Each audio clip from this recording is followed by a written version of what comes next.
ವಿದ್ಯಾರ್ಥಿಗಳಿಗೆ ಶುಭೋದಯಗಳು. ದ್ವಿತೀಯ PUCಯ ಕನ್ನಡ ವಿದ್ಯಾರ್ಥಿಗಳಿಗೆ ಪದ್ಯ ಭಾಗದಲ್ಲಿರುವಂತಹ 7ನೇ ಪದ್ಯ ಬೆಳಗು ಜಾವ.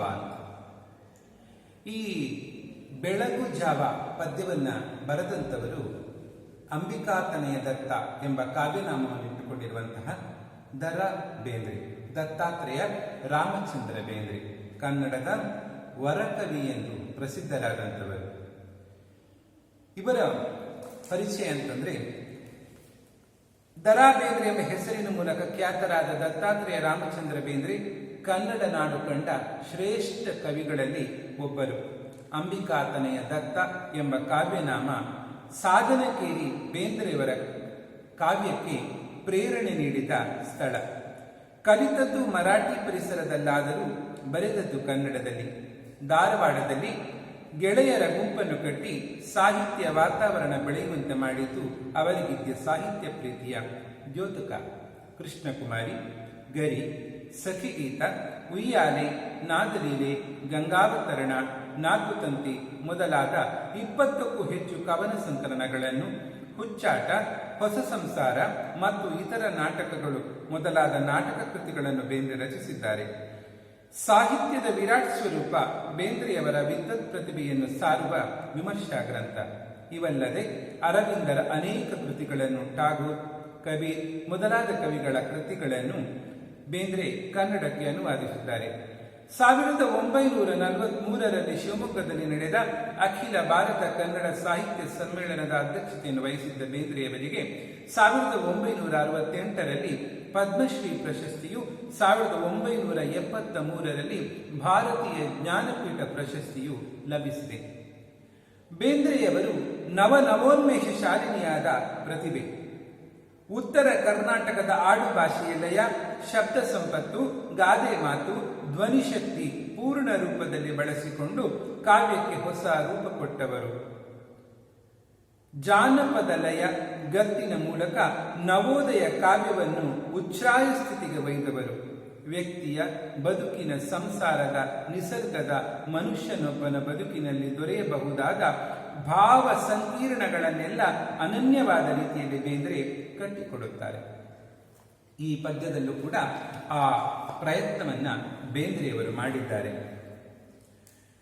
ಬದುಕಿಗೆ ಅದಮ್ಯ ಚೈತನ್ಯವನ್ನು ನೀಡುವ ವಿಶಿಷ್ಟ ಕಾಲ ಬೆಳಗಿನ ಜಾವ. ನಮಗೆ ನೋಡಿ, ಸಾಯಂಕಾಲದ ಹೊತ್ತು ಅಥವಾ ರಾತ್ರಿ ಹೊತ್ತು ಎಷ್ಟೇ ಸುಸ್ತು ಅಂತ ಅನಿಸಿದ್ರು ಕೂಡ ನಿದ್ದೆ ಮಾಡಿ ಎದ್ದಾಗ ಉಂಟಾಗುವಂತಹ ಚೈತನ್ಯ, ಒಂದು ಲವಲವಿಕೆ ಬೇರೆ ಯಾವ ಸಂದರ್ಭದಲ್ಲಿ ಸಿಗುವುದಿಲ್ಲ. ಅದಮ್ಯವಾದಂತಹ ಚೈತನ್ಯವನ್ನು ನೀಡುವಂತಹ ಸಮಯ ಈ ಬೆಳಗು ಜಾವ. ಹಾಗೆ ನಮ್ಮ ಬದುಕಿನಲ್ಲೂ ಕೂಡ ಅಷ್ಟೇ, ಈ ಬಾಲ್ಯ, ಹದಿಹರೆಯ, ಯೌವನಾವಸ್ಥೆ, ಆಮೇಲೆ ಮಧ್ಯ ವಯಸ್ಸು, ಆಮೇಲೆ ಮುಪ್ಪು ಅಂತ ಹಲವಾರು ಹಂತಗಳು ನಮ್ಮ ಬದುಕಿನಲ್ಲಿ ಬರ್ತದೆ. ಆ ಹಂತಗಳಲ್ಲಿ ಯೌವನ ಎಂಬುದು ನಮ್ಮ ಬದುಕಿನ ಬೆಳಗು ಜಾವ ಅಂತ ಇಲ್ಲಿ ಸಮೀಕರಿಸಿ, ಎರಡನ್ನು ಕೂಡ ಸಮೀಕರಿಸಿ ಕವಿ ಈ ಪದ್ಯವನ್ನು ಬರೀತಾರೆ. ನೋಡಿ, ಮೊದಲು ಮಾದರಿಯಾಗಿ ವಾಚನ ಮಾಡ್ತೀನಿ, ಆಮೇಲೆ ಅದರ ವಿವರಣೆಯನ್ನು ಕೊಡ್ತೀನಿ. ಏಳು ಚಿನ್ನ ಬೆಳಗಾಯ್ತು ಬಣ್ಣ, ಮೂಡಲವು ತೆರೆಯ ಕಣ್ಣ, ನಕ್ಷತ್ರ ಜಾರಿ ತಮವೆಲ್ಲ ಸೋರಿ ಮಿಗಿಲಹುದು ಬಾಣ ಬಣ್ಣ, ಜೇಂದೊಣದ ಹೆದೆಗೆ ಹೂ ಬಾಣ ಹೂಡಿ ಝಮ್ಮೆಂದು ಬಿಟ್ಟ ಮಾರ, ಗುಡಿಗೋಪುರಕ್ಕೂ ಬಲೆ ಬೀಸಿ ಬಂದ ಅಗೋ ಬೆಳಕು ಬೇಟೆಗಾರ, ನಿಶೆಗಿಳಿದ ಉಷಯ ಎಳನಗೆಯ ಬಗೆಗೆ ಸೋತಿರಲು ಜಗವು ಸಲಿಗೆ, ಕಣ್ಣಿದಿರುವೊಂದು ಕಟ್ಟಿತ್ತು ಕನಸು ಕೂಗೊಂದು ಬಂತು ಕಿವಿಗೆ, ಮಕ್ಕಳಿರ ಏಳಿ ರಸ ಕುಡಿಯಲೇಳಿ ಹುಸಿ ನಿದ್ದಿಗಿದ್ದೆ ಸಾಕು, ಈ ತುಂಬಿ ಬಾಳು ತುಂಬಿರುವ ತನಕ ತುಂಬಿ ಕುಡಿಯಬೇಕು, ಯಾವಾಗ ಕೋಳಿ ಕೂಗಿಹುದು ಏಳಿ ತಡವೇಕೆ ಪಾನ ಕೇಳಿ, ಮೊದಲಾಗಲೀಗ ಅಂಗಡಿಯ ಕದವ ಈ ಕ್ಷಣಕ್ಕೆ ತೆರೆಯ ಹೇಳಿ, ಜೀವನದ ನದಿಗೆ ಸೆಳವಿಹುದು ಮರಣ ಬಂದೀತು ಕ್ಷಣವು ಉರುಳಿ, ಹೋದವರು ತಿರುಗಿ ಬಂದಾರೆ ಅವರು ಬರಲಿಕ್ಕೂ ಇಲ್ಲ ಮರಳಿ. ಬಾನುಗರನುಂಟು ಮರಚಿಗುರನುಂಟು ಬರಲುಂಟೆ ಸುಗ್ಗಿ ಮತ್ತೆ, ಮುಳುಗಿರಲಿ ಮುಪ್ಪು ಚಿಂತನದಿ ತಾನು ಹರೆಯಕ್ಕೆ ಬೇರೆ ಹೊತ್ತೆ. ಮುಳುಗಿರಲಿ ಮುಪ್ಪು ಚಿಂತನದಿ ತಾನು ಹರೆಯಕ್ಕೆ ಬೇರೆ ಹೊತ್ತೆ. ಏಳು ಚಿನ್ನ ಬೆಳಗಾಯ್ತು ಅಣ್ಣ ಮೂಡಲವು ತೆರೆಯ ಕಣ್ಣ, ನಕ್ಷತ್ರ ಜಾರಿ ತಮವೆಲ್ಲ ಸೋರಿ ಮಿಗಿಲಹುದು ಬಾನ ಬಣ್ಣ, ಮಿಗಿಲಹುದು ಬಾನ ಬಣ್ಣ, ಮಿಗಿಲಹುದು ಬಾನ ಬಣ್ಣ. ವಿದ್ಯಾರ್ಥಿಗಳೇ, ಸುಂದರವಾದಂತಹ ಬೆಳಗಿನ ಜಾವದ ಒಂದು ಸನ್ನಿವೇಶವನ್ನ ಕವಿ ತನ್ನ ಪದ್ಯದ ಮೂಲಕ ಕಟ್ಟಿಕೊಡ್ತಾರೆ. ಹೇಗಿರ್ತದೆ ಬೆಳಗು ಜಾವ ಎಂಬುದನ್ನು ಸುಂದರವಾಗಿ ವಿವರಿಸ್ತಾರೆ. ಏಳು ಚಿನ್ನ ಬೆಳಗಾಯ್ತು ಅಣ್ಣ.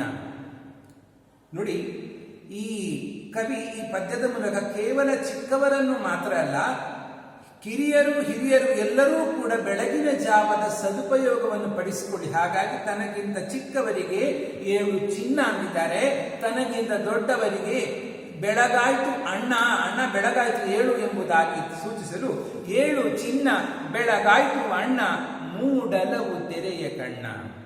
ಮೂಡಲದ ಕಣ್ಣು ತೆರೆದಿದೆ. ಯಾವುದು ಮೂಡಲದ ಕಣ್ಣು? ಸೂರ್ಯನೇ ಮೂಡಲದ ಕಣ್ಣು. ಆ ಸೂರ್ಯ ಉದಯ ಆಯಿತು ಅಂದರೆ ಮೂಡಲದ ಕಣ್ಣು ತೆರೆದಿದೆ ಎಂದರ್ಥ.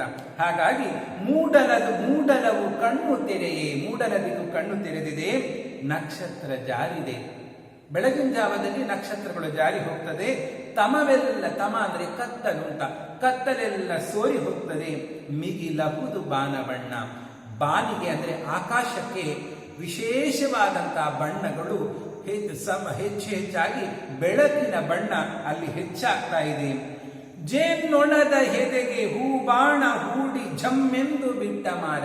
ಬೆಳಗಿನ ಜಾವದಲ್ಲಿ ಗೂಡಿನಿಂದ ಜೇನ್ನೊಣಗಳು ಹೂವಿನ ಮಕರಂದವನ್ನು ಸಂಗ್ರಹಿಸುವುದಕ್ಕೋಸ್ಕರವಾಗಿ ಭರಭರನೆ ಝೇಂಕಾರವನ್ನು ಮಾಡಿಕೊಂಡು ಗೂಡಿಂದ ಒಂದೇ ಸಲಕ್ಕೆ ಹಾರ್ತಾ ಇರುವಂತ ದೃಶ್ಯವನ್ನು ಕಂಡಂತ ಕವಿ ಹೇಳ್ತಾರೆ, ಈ ಜೇನ್ನೊಣದ ಹೆದೆ ಅಂದರೆ ಜೇನ್ನೊಣದ ಆ ಗೂಡಿಗೆ ಹೂಬಾಣವನ್ನು ಹೂಡಿ ಜಮ್ಮೆಂದು ಬಿಟ್ಟ ಮಾರ.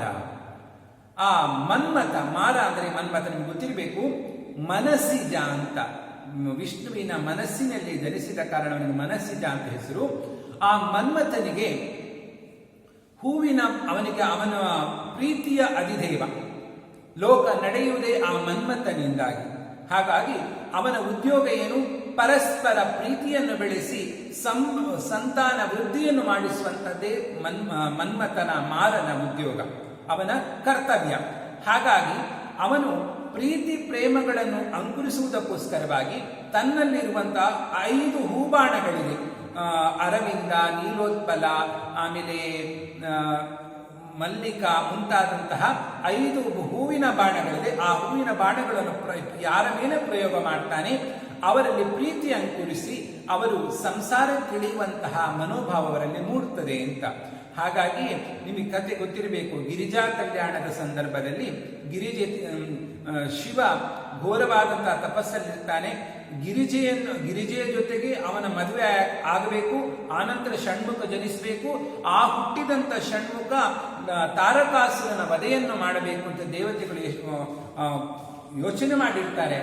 ಆದರೆ ಈ ತಾರಕಾಸುರನ ವಧೆ ಆಗ್ಬೇಕಿದ್ರೆ ಮನ್ಮಥ ಈ ಶಿವ ಮತ್ತು ಪಾರ್ವತಿಯರು ಭೇಟಿಯಾಗುವಂತೆ ಮಾಡಬೇಕು. ಆದರೆ ಈ 5 ಬಾಣಗಳನ್ನ ಶಿವನಿಗೆ 3 ಮತ್ತು ಈ ಗಿರಿಜೆಗೆ 2 ಬಾಣಗಳನ್ನು ಪ್ರಯೋಗಿಸಿದಾಗ ಶಿವನ ತಪೋಭಂಗವಾಗಿ ಅವನ ಹಣೆಗಣ್ಣು ತೆರೆದು ಮನ್ಮಥನನ್ನು ಸುಟ್ಟರೂ ಕೂಡ ಮನ್ಮಥನ ಬಾಣ ವಿಫಲವಾಗುವುದಿಲ್ಲ. ಶಿವನು ಎಚ್ಚೆತ್ತು ಅವನಲ್ಲಿ ಗಿರಿಜೆಯ ಮೇಲೆ ಅವನಿಗೆ ಅನುರಾಗವಿದೆ. ಅವರು ಒಂದಾಗ್ತಾರೆ. ಫಲವಾಗಿ ಷಣ್ಮುಖ ಹುಟ್ಟುತ್ತಾನೆ, ತಾರಕಾಸುರನ ವಧೆ ಆಗ್ತದೆ. ಹೀಗೆ ಅಂತಹ ಒಂದು ಒಳ್ಳೆಯ ಕೆಲಸವನ್ನು ಮಾಡಿದಂತ ಮನ್ಮಥ ಇಲ್ಲಿ ಜೇನಿನ ಗೂಡಿಗೆ ಬಾಣವನ್ನು ಬಿಟ್ಟು ಆ ಹೂವಿನ ಬಾಣವನ್ನು ಬಿಟ್ಟು ಅಲ್ಲಿಂದ ಜೇನುಗಳೆಲ್ಲ ಓಡ್ತಾ ಇರುವಂತಹ ದೃಶ್ಯವನ್ನು ಕವಿ ಈ ರೀತಿಯಾಗಿ ಕಲ್ಪಿಸಿಕೊಳ್ತಾನೆ. ಗುಡಿ ಗೋಪುರಕ್ಕೂ ಬಲೆ ಬೀಸಿ ಬಂದ ಅಗು ಬೆಳಕು ಬೇಟೆಗಾರ. ಈ ಗುಡಿ ಗೋಪುರ ಈ ಬೆಳಕು ಎಂಬಂತ ಬೇಟೆಗಾರ ಯಾರು ಎಲ್ಲೂ ಕೂಡ ಬಿಡಲ್ಲ, ಎಲ್ಲ ಕಡೆ ತನ್ನ ಜಾಲವನ್ನು ಹರಡ್ತಾನೆ. ಅಂದ್ರೆ ಸೂರ್ಯ ಉದಯ ಆದ ತಕ್ಷಣ ಎಲ್ಲೆಲ್ಲಿ ಕತ್ತಲೆ ಆವರಿಸ್ತದೆ ಅದೆಲ್ಲದರ ಮೇಲೆ ಬೆಳಕು ತನ್ನ ಪ್ರಭಾವವನ್ನು ಬೀಳ್ತದೆ. ಬೆಳಕಿಗೆ ಭೇದ ಭಾವ ಇಲ್ಲ, ಇಲ್ಲಿ ಮಾತ್ರ ಬೆಳಕು ಕೊಡ್ತೇನೆ ಅಲ್ಲಿ ಮಾತ್ರ ಬೆಳಕು ಕೊಡ್ತೇನೆ ಅನ್ನೋ ಭೇದ ಭಾವ ಇಲ್ಲ. ಲೋಕದಲ್ಲಿ ಎಲ್ಲ ಕಡೆಗೆ ಬೆಳಕನ್ನು ಹರಡ್ತಾನೆ ಅವನು. ಹಾಗಾಗಿ ಬೆಳಕು ಬೇಟೆಗಾರ ಗುಡಿ ಗೋಪುರಕ್ಕೂ ಕೂಡ ತನ್ನ ಜಾಲವನ್ನೆಲ್ಲ ಬೀಸಿ ಬಂದಿದ್ದಾನೆ ಅಂತೇಳಿ ಕವಿ ಸುಂದರವಾಗಿ ಈ ಪದ್ಯದಲ್ಲಿ ಹೇಳ್ತಾನೆ. ಇನ್ನೊಂದ್ಸಲ ಕೇಳ್ಕೊಳ್ಳಿ. ಏಳು ಚಿನ್ನ ಬೆಳಗಾಯ್ತು ಬಣ್ಣ ಮೂಡಲವು ತೆರೆಯ ಕಣ್ಣ, ನಕ್ಷತ್ರ ಜಾರಿ ತಮವೆಲ್ಲ ಸೋರಿ ಮಿಗಿಲವುದು ಬಾಣ ಬಣ್ಣ, ಜೇನೊಣದ ಹೆದೆಗೆ ಹೂಬಾಣ ಹೂಡಿ ಜಮ್ಮೆಂದು ಬಿಟ್ಟ ಮಾರ, ಗುಡಿ ಗೋಪುರಕ್ಕೂ ಬಲೆ ಬೀಸಿ ಬಂದ ಅಗೋ ಬೆಳಕು ಬೇಟೆಗಾರ. ಈಗ ಮುಂದಿನ ಚರಣಕ್ಕೆ ಹೋಗೋಣ ನಾವು. ನಿಶೆ ಇಳಿದ ವಿಷಯ ಎಳನಗೆಯ ಬಗೆಗೆ ಸೋತಿರಲು ಜಗವು ಸವಿಗೆ, ಕಣ್ಣಿದಿರುವೊಂದು ಕಟ್ಟಿತ್ತು ಕನಸು ಕೂಗೊಂದು ಬಂತು ಕಿವಿಗೆ, ಮಕ್ಕಳಿರ ಕೇಳಿ ರಸ ಕುಡಿಯಲೇಳಿ ಕುಸಿ ನಿದ್ದೆಗಿದ್ದೆ ಸಾಕು, ಈ ತುಂಬಿ ಬಾಳು ತುಂಬಿರುವ ತನಕ ತುಂಬಿ ಕುಡಿಯಬೇಕು. ನೋಡಿ, ನಿಶೆ ಇಳಿದ ವಿಷಯ ಎಳನಗೆಯ ಬಗೆಗೆ. ನಿಶೆ ಇಳಿದರೆ ಉಷೆ ಎದ್ದೇಳ್ತಾಳೆ. ನಿಶೆ ಅಂತಂದ್ರೆ ರಾತ್ರಿ ಅಂತ, ಉಷೆ ಅಂತಂದ್ರೆ ಬೆಳಕು ಅಂತ. ನಿಶೆ ಆ ಕತ್ತಲು ಇಳಿದಾಗ ಉಷೆ ಮೇಲೆ ಹೇಳ್ತಾಳೆ. ನಿಶೆ ಇಳಿದ ಉಷೆಯ ಎಳನಗೆಯ ಬಗೆಗೆ. ಆ ಉಷೆಯ ಎಳನಗೆ ಅಂತಂದ್ರೆ ಬೆಳಕು ಅಂತ. ಆ ಹೊಂಬೆಳಕು ಆ ಎಳನಗೆಯ ಬಗೆಗೆ ಇಡೀ ಜಗತ್ತೇ ಸೋತು ಬಿಡ್ತದೆ ಆ ಸೌಂದರ್ಯಕ್ಕೆ. ಹೊಂಬಿಸಿಲಿನ ಆ ಸೌಂದರ್ಯಕ್ಕೆ ಸೋತಿರಲು ಜಗವು ಸವಿಗೆ. ಅದಕ್ಕೆ ಸವಿ ಬೆಳಕು ಅಂತ ಹೇಳ್ತಾರೆ. ಅಂತಹ ಸವಿ ಬೆಳಕಿಗೆ ಇಡೀ ಜಗತ್ತೇ ಸೋಲ್ತದೆ. ಕಣ್ಣಿದಿರು ಒಂದು ಕಟ್ಟಿತ್ತು ಕನಸು ಕೂಗೊಂದು ಕೇಳಿ ಬಂದು. ಆ ಸುಂದರವಾದಂಥ ಬೆಳಕಿಗೆ ನಮ್ಮ ಕಣ್ಣ ಮುಂದೆ ಇವತ್ತು ನಾವೇನೇನು ಮಾಡಬೇಕು, ಏನೇನು ನಮ್ಮ ಇಂದಿನ ಚಟುವಟಿಕೆ ಅಂತೇಳಿ ಹಲವಾರು ಕನಸುಗಳು, ಹಲವಾರು ಕಲ್ಪನೆಗಳು ನಮ್ಮ ಮನಸ್ಸಲ್ಲಿ ಮೂಡ್ತದೆ. ಆ ಕಣ್ಣಿದಿರು ಒಂದು ಕಟ್ಟಿತ್ತು ಕನಸು ಕೂಗೊಂದು ಬಂತು ಕಿವಿಗೆ. ಕಿವಿಯಲ್ಲಿ ಒಂದು ಕೂಗು ಬಂತು. ಏನು ಕೂಗು? ಮಕ್ಕಳಿರ ಏಳಿ ರಸ ಕುಡಿಯಲೇಳಿ ಹುಸಿ ನಿದ್ದೆಗಿದ್ದೆ ಸಾಕು. ಮಕ್ಕಳಿಗ ಹೇಳಿ ಮಲಕೊಂಡಂತ ಮನುಷ್ಯರಿಗೆ ಹೇಳ್ತಾ ಇದ್ದಾರೆ, ಮಕ್ಕಳಿರ ಹೇಳಿ ರಸ ಕುಡಿಯಲೇಳಿ. ಈ ಬೆಳಗು ಎನ್ನುವಂತಹ ಒಂದು ಅಮೃತ ನಿಮ್ಮ ಪಾಲಿಗೆ ಒದಗಿದೆ, ಅದನ್ನು ಹಾಳು ಮಾಡಬೇಡಿ. ಹಾಗಾಗಿ ರಸ ಕುಡಿಯಲೇಳಿ ಹುಸಿ ನಿದ್ದೆ ಗಿದ್ದೆ ಸಾಕು. ಹುಸಿ ನಿದ್ದೆ ಬೆಳಗಿನ ಜಾವದಲ್ಲಿ ಎಚ್ಚರಿಕೆ ಆಗಿರ್ತದೆ, ಆದರೂ ಕೂಡ ಎದ್ದೇಳಲಿಕ್ಕೆ ಸೋಮಾರಿತನ, ಇನ್ನೊಂದು ಸ್ವಲ್ಪ ಹೊತ್ತು ಅಂತ ಮಲಗ್ತಾರೆ. ಅದು ಹುಸಿ ನಿದ್ದೆ. ನಿದ್ದೆ ಬಂದಿರಲ್ಲ, ಜಡತ್ವ ಅಂತ, ಅದಕ್ಕೆ ಹುಸಿ ನಿದ್ದೆ ಅನ್ನುವಂಥದ್ದು. ಹುಸಿ ನಿದ್ದೆಗಿದ್ದೆ ಸಾಕು, ಈ ತುಂಬಿ ಬಾಳು ತುಂಬಿರುವ ತನಕ ತುಂಬಿ ಕುಡಿಯಬೇಕು. ಯಾಕೆಂತಂದ್ರೆ ಬದುಕಿನಲ್ಲಿ ಇಂತಹ ಬೆಳಗಿನ ಅವಕಾಶಗಳು ನಮಗೆ ಯಾವತ್ತೂ ಸಿಗುತ್ತದೆ. ದಿನಕ್ಕೆ ಒಂದೇ ಬೆಳಕು, ನಮ್ಮ ಬದುಕಿಗೆ ಒಂದೇ ಯೌವನ ಅಲ್ವಾ? ಹಾಗಾಗಿ ಕವಿ ಹೇಳ್ತಾರೆ, ನಿಮ್ಮ ಚೈತನ್ಯಯುತವಾದಂಥ ಸಂದರ್ಭವನ್ನು ನಿದ್ದೆ ಮಾಡಿ ಹಾಳು ಮಾಡಿಕೊಳ್ಬೇಡಿ. ಹಾಗಾಗಿ ನಿಮ್ಮಲ್ಲಿ ಚೈತನ್ಯ ಇರುವಾಗ ಬದುಕಿಗೆ ಬೇಕಾದಂತಹ ಸಂಪತ್ತನ್ನು, ಜ್ಞಾನವನ್ನು ಅಥವಾ ಇನ್ನೂ ಏನು ಸಾಧನೆ ಮಾಡಲಿಕ್ಕಿದೆ ಅದನ್ನು ಮಾಡಲಿಕ್ಕೆ ತೊಡಗಿ ಆ ಮೂಲಕ ನಿಮ್ಮ ಯೌವನವನ್ನು ಸಾರ್ಥಕಪಡಿಸಿಕೊಳ್ಳಿ ಅಂತೇಳಿ ಕವಿ ಹೇಳ್ತಾರೆ. ಈ ತುಂಬಿ ಬಾಳು ತುಂಬಿರುವ ತನಕ ತುಂಬಿ ಕುಡಿಯಬೇಕು. ಹಾಗಾಗಿ ಇದು ತುಂಬಿದಂತ ಬಾಳು, ಅದು ನಮ್ಮಲ್ಲಿ ಶಕ್ತಿ ಚೈತನ್ಯ ತುಂಬಿರುವ ತನಕ ನಾವು ಅದನ್ನು ತುಂಬಿ ನಾವು ಶ್ರೀಮಂತವಾಗಿಸುವುದರ ಜೊತೆಗೆ ಎಲ್ಲರ ಬದುಕನ್ನು ಆ ಮೂಲಕ ಶ್ರೀಮಂತಗೊಳಿಸಬೇಕು. ತುಂಬಿ ಕುಡಿಯಬೇಕು. ಬೊಗಸೆ ಬಾಚಿ ನಮ್ಮನ್ನು ಸ್ವೀಕರಿಸಿಕೊಳ್ಬೇಕು ಅಂತ ಸಂದರ್ಭ ಅವಕಾಶ ಸಿಕ್ಕಾಗಲೆಲ್ಲ ಎಲ್ಲ ಕಡೆಯಿಂದ ಬಂದಂತಹ ಆ ಸಂಪತ್ತನ್ನು ನಮ್ಮದಾಗಿಸಿಕೊಳ್ಬೇಕು. ನಾವು ಜಡತ್ವದಿಂದ ನಿದ್ದೆ ಮಾಡ್ಕೊಂಡು ಕೂತ್ಕೊಂಡ್ರೆ ನಮ್ಮ ಬದುಕಿಗೆ ದೊಡ್ಡ ಲಾಸ್ ಆಗ್ತದೆ, ನಷ್ಟ ಆಗ್ತದೆ ಅಂತೇಳಿ ಕವಿ ಹೇಳ್ತಾರೆ. ಆಮೇಲೆ ಬೆಳಗಾಗಿಲ್ಲ, ಯಾವತ್ತೂ ಆಗಿದೆ. ಯಾವಾಗ ಕೋಳಿ ಕೂಗಿಹುದು ಹೇಳಿ ತಡಬೇಕೆ ಪಾನ ಕೇಳಿ, ಮೊದಲಾಗಲೀಗ ಅಂಗಡಿಯ ಕದವ ಈ ಕ್ಷಣಕ್ಕೆ ತೆರೆಯ ಹೇಳಿ, ಜೀವನದ ನದಿಗೆ ಸೆಳವಿಹುದು ಮರಣ ಬಂದೀತು ಕ್ಷಣವು ಉರುಳಿ ಹೋದವರು ತಿರುಗಿ ಬಂದಾರೆ ಅವರು ಬರಲಿಕ್ಕೂ ಇಲ್ಲ ಮರಳಿ.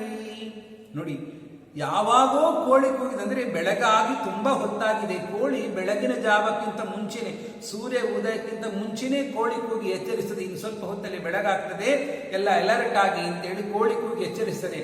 ಆದರೆ ಕೋಳಿ ಕೂಗಿ ಸೂರ್ಯ ಉದಯ ಆದರೂ ಕೂಡ ನೀವು ಇನ್ನು ಎದ್ದಿಲ್ಲಲ್ಲ ಅಂತೇಳಿ ಎಚ್ಚರಿಕೆ ಕೊಡ್ತಾರೆ. ಯಾವಾಗ ಕೋಳಿ ಕೂಗಿಹುದು ಏಳಿ ತಡವೇಕೆ ಪಾನ ಕೇಳಿ. ಈ ಬೆಳಕು ಎನ್ನುವಂತ ಅಮೃತ ನಿಮ್ಮ ಪಾಲಿಗೆ ಒದಗಿದೆ, ಅದನ್ನು ಸವಿಯಿರಿ, ಕುಡಿಯಿರಿ.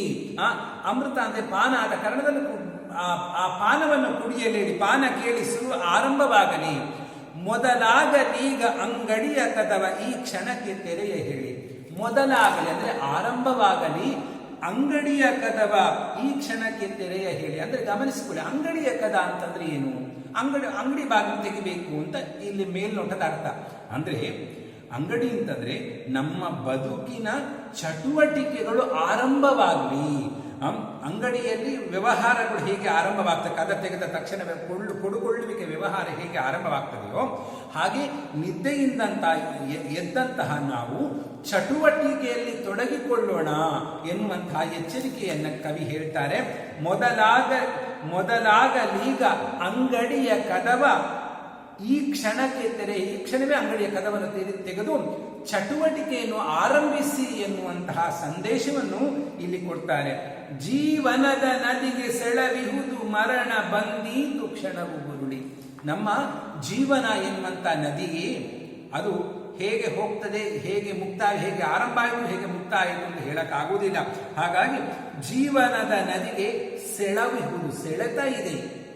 ಅದು ಹೇಗೆ ಮರಣ ಬಂದೀತು ಕ್ಷಣವು ಗುರುಳಿ. ಈ ಕ್ಷಣಕ್ಕೆ ನಮಗೆ ಯಾರಿಗೂ ಕೂಡ ನಮ್ಮ ಸಾವು ಇಂಥ ದಿವಸ ಇಷ್ಟು ಸಮಯಕ್ಕೆ ಯಾರಿಗೂ ಕೂಡ ಗೊತ್ತಿಲ್ಲ. ಹಾಗಾಗಿ ಎಷ್ಟೇ ಚೆನ್ನಾಗಿದ್ರು, ಗಟ್ಟಿಮುಟ್ಟಾಗಿದ್ರು ಕೂಡ 100 ವರ್ಷ ಬದುಕ್ತೇನೆ ಎನ್ನುವಂಥ ಗ್ಯಾರಂಟಿ ಯಾರಿಗೂ ಇಲ್ಲ. ಹಾಗಾಗಿ ಜೀವನದ ನದಿಗೆ ಸೆಳೆತ ಎನ್ನುವಂಥದ್ದಿದೆ. ಮರಣ ಬಂದೀತು ಕ್ಷಣ, ಇನ್ನೊಂದು ಅರೆ ಕ್ಷಣದಲ್ಲಿ ನಮಗೆ ಮರಣ ಬಂದಲಿಕ್ಕೂ ಸಾಧ್ಯತೆಯೂ ಇದೆ. ಹಾಗಾಗಿ ಇನ್ನೂ ಸಮಯ ಇದೆಯಲ್ಲ ಅಂತೇಳಿ ಕೆಲಸವನ್ನು ಮುಂದೂಡುವ ಪ್ರಯತ್ನ ಮಾಡುವುದು ಬೇಡ, ಪೋಸ್ಟ್ಪೋನ್ ಮಾಡುವುದು ಬೇಡ. ಈ ಇಂದಿನ ದಿನವೇ ಶುಭ ದಿನವು. ಈ ಇಂದಿನ ಅಂದ್ರೆ ಈಗ, ಇನ್ನು ಅರೆ ಕ್ಷಣದ ಕೂಡಲೇ ಆರಂಭಿಸುವಂತ ಅದೇ ಯೋಗ್ಯವಾದಂತ ಕಾಲ ಎಂಬುದಾಗಿ. ಹಾಗಾಗಿ ಜೀವನದ ನದಿಗೆ ಸೆಳವಿಹುದು ಮರಣ ಬಂದೀತು ಕ್ಷಣವು ಗುರುಳಿ ಹೋದವರು ತಿರುಗಿ ಬಂದಾರೆ ಅವರು ಬರಲಿಕ್ಕೂ ಇಲ್ಲ ಮರಳಿ. ಒಂದು ವೇಳೆ ಸಾವು ಬಂತು ಅಂತಂದ್ರೆ ಯಾರಾದರೂ ಮತ್ತೆ ವಾಪಸ್ ಬರ್ತಾರೆ, ನಮಗೆ ಮತ್ತೊಂದು ಅವಕಾಶ ಸಿಗ್ತದೆಯೇ? ಸಾಧ್ಯನೇ ಇಲ್ಲ. ಒಂದ್ಸಲ ಹೋದ್ರೆ ಮತ್ತೆ ಯಾರು ಕೂಡ ಮರಳಿ ಬರುವುದಿಲ್ಲ. ಹಾಗಾಗಿ ಇಲ್ಲಿ ಕವಿ ನಮ್ಮ ಯೌವನ ಎನ್ನುವಂಥದ್ದು ನಮ್ಮ ಬದುಕಿಗೆ ಒಂದೇ. ನೋಡಿ, ಇದೇ ಕವಿ ಒಂದು ಯುಗಾದಿ ಪದ್ಯದಲ್ಲಿ ಹೇಳ್ತಾರೆ, ನಿತ್ಯಗೊಮ್ಮೆ ನಿತ್ಯ ಮರಣ ಎದ್ದ ಸಲ ನವೀನ ಜನನ ನಮಗದಷ್ಟೇ ಏತ ಅಖಿಲ ಜೀವ ಜಾತಕೆ. ಅಖಿಲ ಜೀವ ಆಮೇಲೆ ನೋಡಿ, ನಿತ್ಯಗೊಮ್ಮೆ ನಿತ್ಯ ಮರಣ ಎದ್ದ ಸಲ ನವೀನ ಜನನ ಅಖಿಲ ಜೀವ ಜಾತಕೆ. ಆಮೇಲೆ ಈ ಮರ ಗಿಡಗಳಿಗೆಲ್ಲ ಮರಗಳು ಪ್ರತಿ ವರ್ಷ ಚಿಗುರಿಕೊಂಡು ಹೊಸ ಜನ್ಮವನ್ನು ಪಡೀತದೆ. ಆದರೆ ನಮಗೆ ಹಾಗಲ್ಲ. ನಮಗೆ ಒಂದೇ ಬಾಲ್ಯ, ಒಂದೇ ಯೌವನ, ಒಂದೇ ಮುಪ್ಪು. ಹಾಗಾಗಿ ಸಿಕ್ಕಿರುವಂತ ಒಂದೊಂದು ಅವಕಾಶಗಳನ್ನು ನಾವು ಸರಿಯಾಗಿ ಉಪಯೋಗಿಸಿಕೊಳ್ಬೇಕು. ಹೋದವರು ತಿರುಗಿ ಬಂದಾರೆ ಅವರು ಬರಲಿಕ್ಕೂ ಇಲ್ಲ ಮರಳಿ. ಹಾಗಾಗಿ ಮರಣ ಬಂತು ಅಂತಂದ್ರೆ ಮತ್ತೆ ಯಾವ ಕಾರಣಕ್ಕೂ ಕೂಡ ಮರಳಿ ಬರಲಿಕ್ಕೆ ಆಗುವುದಿಲ್ಲ, ಪಶ್ಚಾತ್ತಾಪ ಪಡಬೇಕಾಗ್ತದೆ. ಒದಗಿದಂತಹ ಭಗವಂತ ಕರುಣಿಸಿದಂಥ ದಿನವನ್ನ ನಾವು ಸದುಪಯೋಗ ಪಡಿಸಿಕೊಳ್ಳಿಲ್ಲಲ್ಲ ಅಂತ ಸೀತಾರಾಮ ವಿ.ಸಿ. ಅವರು ಒಂದು ಕಡೆ ಪದ್ಯದಲ್ಲಿ ಹೇಳ್ತಾರೆ, ಬಂಗಾರದಂತ ನಾ ಕೊಟ್ಟ ದಿನವ ನೀ ಮಣ್ಣು ಮಾಡಿದೆ ಎಂದು ಕೆಂಪನೆ ಮುಖ ಮಾಡಿ ನನ್ನನೆ ನೋಡ್ಪನು ದಿನಪನು ತಾಪೋಗುವಂದು. ಬಂಗಾರದಂತ ನಾ ಕೊಟ್ಟ ದಿನವ ನೀ ಮಣ್ಣು ಮಾಡಿದೆ ಎಂದು ಕೆಂಪನೆ ಮುಖ ಮಾಡಿ ನನ್ನನೆ ನೋಡ್ಪನು ದಿನಪನು ತಾಪೋಗುವಂದು. ಬಂಗಾರದಂತ ದಿನವನ್ನು ನಾನು ನಿನಗೆ ಕೊಟ್ಟೆ, ಅದನ್ನು ಸದುಪಯೋಗ ಪಡಿಸಿ ಅದನ್ನು ಮಣ್ಣು ಮಾಡಿಬಿಟ್ಟೆ, ಹಾಳು ಮಾಡಿಬಿಟ್ಟೆ ಅಂತೇಳಿ ದಿನಪ್ಪ ಪ್ರತಿನಿತ್ಯವೂ ಕೂಡ ತನ್ನ ಮುಖವನ್ನು ಕೆಂಪು ಮಾಡಿಕೊಂಡು ಹೋಗ್ತಾನೆ ಅಂತೆ. ಅಂದರೆ ಅವನು ಸೂರ್ಯಾಸ್ತ ಆಗ್ಬೇಕಾದ್ರೆ ಮಗ ಸೂರ್ಯ ಕೆಂಪಾಗ್ತಾನಲ್ಲ, ಅದಕ್ಕೆ ಕವಿ ಆ ರೀತಿ ಅರ್ಥ ಕಲ್ಪಿಸಿಕೊಂಡು, ನಾನು ಒಳ್ಳೆ ದಿನ ಕೊಟ್ಟು ಬಂಗಾರದ ದಿನವನ್ನು ಕೊಟ್ಟರೆ ಅದನ್ನು ಮಣ್ಣು ಮಾಡಿಬಿಟ್ಟಲ್ಲ, ಸದುಪಯೋಗ ಪಡಿಸ್ಕೊಂಡಿಲ್ಲಲ್ಲ, ಅದು ಸೂರ್ಯ ಕೋಪದಲ್ಲಿ ಮುಖ ಕೆಂಪು ಮಾಡಿದ್ದಾನೆ ಅಂತ ಹೇಳಿ ಅರ್ಥ ಕಲ್ಪಿಸಿಕೊಂಡಿದ್ದಾರೆ. ಎಷ್ಟು ಸುಂದರವಾಗಿದೆ. ಹಾಗಾಗಿ ದಿನವನ್ನು ಸದುಪಯೋಗ ಪಡಿಸಿಕೊಳ್ಳಿ ಅಂತ ಇಲ್ಲಿ ಬೇಂದ್ರೆಯವರು ಕೂಡ ನಮಗೆ ಕರೆಯನ್ನು ಕೊಡ್ತಾರೆ. ಆಮೇಲೆ ಬಾನ್ ಹೊಗರಲುಂಟು ಮರಚಿಗುರಲುಂಟು ಬರಲುಂಟೆ ಸುಗ್ಗಿ ಮತ್ತೆ ಮುಡುಗಿರಲಿ ಮುಪ್ಪು ಚಿಂತನದಿ ತಾನು ಹರೆಯಕ್ಕೆ ಬೇರೆ ಹೊತ್ತೆ. ಬಾನ್ ಹೊಗರಲುಂಟು ನೋಡಿ, ಆಕಾಶಕ್ಕೆ ಇವತ್ತು ಕತ್ತಲಾದ್ರೆ ತೊಂದರೆ ಇಲ್ಲ, ಬೇಜಾರಿಲ್ಲ, ನಾಳೆ ಮತ್ತೆ ಬೆಳಿಗ್ಗೆ ಸೂರ್ಯೋದಯ ಆಗ್ತದೆ. ಬಾನ್ ಹೊಗರಲುಂಟು, ಮರ ಅಯ್ಯೋ ಎಲ್ಲ ಎಲೆಗಳೆಲ್ಲ ಉದುರೋಯ್ತು ಅಂತಂದ್ರೆ ಏನು ಚಿಂತೆ ಇಲ್ಲ, ಮತ್ತೆ ಚಿಗುರ್ತದೆ. ನೋಡಿ, ನಾನು ಇದನ್ನೇ ಆಗಲೇ ಹೇಳಿದ್ದು. ಅವರ ಯುಗಾದಿ ಪದ್ಯದಲ್ಲಿ ಅವರು ಹೇಳ್ತಾರೆ, ಮರಗಳಿಗೆ ಪ್ರತಿ ವರ್ಷಕ್ಕೂ ಒಂದು ಹೊಸ ಜನ್ಮ, ಹೊಸ ಹುಟ್ಟಿದೆ. ಈ ನಮ್ಮ ದಿನಕ್ಕೆ ಪ್ರತಿನಿತ್ಯವೂ ಕೂಡ ಕತ್ತಲಾಗ್ತದೆ, ನಾಳೆ ಬೆಳಗಾಗ್ತದೆ, ಒಂದು ಹೊಸ ದಿನ ಆರಂಭ ಆಗ್ತದೆ. ಬಾನ್ ಹೊಗರಲುಂಟು ಅಂದ್ರೆ ಆಕಾಶಕ್ಕೆ ಕತ್ತಲಾದ್ರೂ ಕೂಡ ಮತ್ತೆ ಅದಕ್ಕೆ ಬೆಳಕು ಬರ್ತದೆ. ಮರ ಒಂದ್ಸಲ ಎಲ್ಲ ಎಲೆಗಳನ್ನು ಕಳಚಿಕೊಂಡ್ರೂ ಕೂಡ ಮತ್ತೆ ಚಿಗುರ್ತದೆ.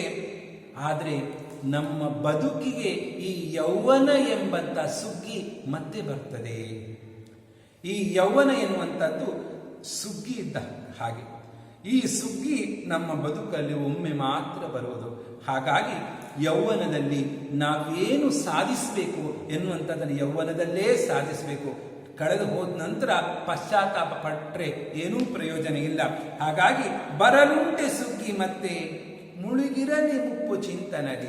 ನಾವು ಈ ಯೌವನದಲ್ಲೇ ದೊಡ್ಡ ಆಕಾಶವೇ ನಮ್ಮ ತಲೆ ಮೇಲೆ ಕಳಚಿ ಬಿತ್ತೋ ಎಂಬಂತೆ ಸಿಕ್ಕಾಪಟ್ಟ ಚಿಂತೆ ಮಾಡುವ ತಲೆ ಮೇಲೆ ಕೈ ಹೊತ್ಕೊಂಡು ನಾವು ಕೂತ್ಕೊಂಡ್ರೆ ನಮ್ಮ ಯೌವನ ಹಾಳಾಗ್ತದಷ್ಟೇ ವಿನಃ ಅದರಿಂದ ಏನೂ ಪ್ರಯೋಜನ ಇಲ್ಲ. ಮುಪ್ಪಲ್ಲಿ ನಿಮ್ಮ ವಯಸ್ಸಿನ ಕಾಲದಲ್ಲಿ, ನಿಮ್ಮ ಮುದಿತನದಲ್ಲಿ ಬೇಕಾದಷ್ಟು ಚಿಂತೆ ಮಾಡಲಿಕ್ಕೆ ಸಮಯ ಇದೆ, ಒಂದು ಕಡೆ ಕೂತ್ಕೊಂಡು ಚಿಂತೆ ಮಾಡಿ. ಆದರೆ ಈಗ ನಿಮ್ಮ ಯೌವನದಲ್ಲಿ ಆ ಚಿಂತೆಗೆ ಸಮಯ ಅಲ್ಲ. ಮುಳುಗಿರಲಿ ಮುಪ್ಪು ಚಿಂತನದಿ ತಾನು ಹರೆಯಕ್ಕೆ ಬೇರೆ ಹೊತ್ತೆ. ಇದೀಗ ಹರೆಯ ಇದೆ ನಿಮ್ಮಲ್ಲಿ, ಹರಿಯದವರು ನೀವು. ಹಾಗಾಗಿ ಬಿಸಿ ರಕ್ತ ಹರಿಯುವಂಥವರು ನೀವು.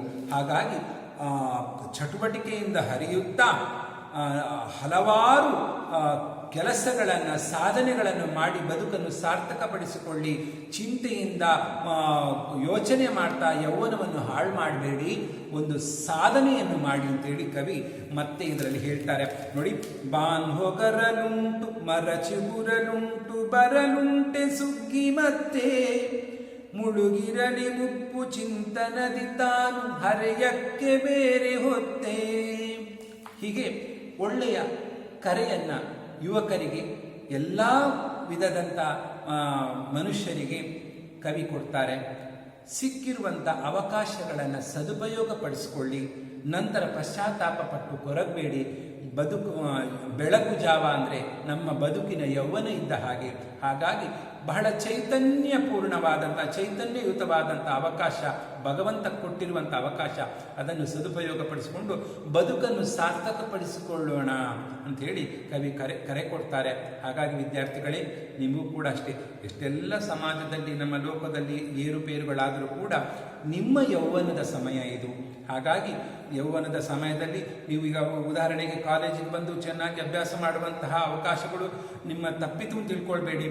ಆದರೂ ಕೂಡ ಮನೆಯಲ್ಲೇ ಇದ್ದರೂ ಕೂಡ ನಿಮಗೆ ಜ್ಞಾನವನ್ನು ಸಂಪಾದಿಸಲಿಕ್ಕೆ ಹಲವಾರು ಸಾಧನೆಗಳು, ದಾರಿಗಳು ನಾವು ಒದಗಿಸಿಕೊಟ್ಟಿದ್ದೇವೆ. ನೀವು ಕೂಡ ಹಲವಾರು ದಾರಿಯನ್ನು ಕಂಡುಕೊಳ್ತೀರಿ. ಯಾವ ದಾರಿಯಿಂದಲಾದರೂ ಸರಿ, ಒಳ್ಳೆಯದು ಯಾವ ದಿಕ್ಕಿನಿಂದ ಬಂದರೂ ಕೂಡ ಸರಿ, ಅದನ್ನು ಸ್ವೀಕರಿಸಬೇಕಂತೆ. ಹಾಗಾಗಿ ಅದನ್ನು ಎಲ್ಲ ಕಡೆಯಿಂದ ಜ್ಞಾನಾರ್ಜನೆ ಮಾಡಿಕೊಂಡು ಎಂತಹ ಪರಿಸ್ಥಿತಿಯಲ್ಲೂ ಕೂಡ ನಾವು ಕಂಗೆಡಲಿಲ್ಲ, ಯಾವ ಪರಿಸ್ಥಿತಿ ನಮ್ಮ ದಾರಿ ತಪ್ಪಿಸಲಿಲ್ಲ ಎಂಬಂತಹ ಮಾತನ್ನ, ಕೀರ್ತಿಯನ್ನು ನಿಮ್ಮ ರಿಸಲ್ಟಿನ ಮೂಲಕ ತೋರಿಸಿ ನಿಮ್ಮ ಸಾಧನೆಯನ್ನು ತೋರ್ಪಡಿಸಬೇಕು ಅಂತ ಕೇಳ್ಕೊಳ್ತಾ ನನ್ನ ಈ ಪಾಠವನ್ನು ಇವತ್ತಿಗೆ ಮುಗಿಸ್ತಾ ಇದ್ದೀನಿ. ಧನ್ಯವಾದಗಳು ವಿದ್ಯಾರ್ಥಿಗಳೇ.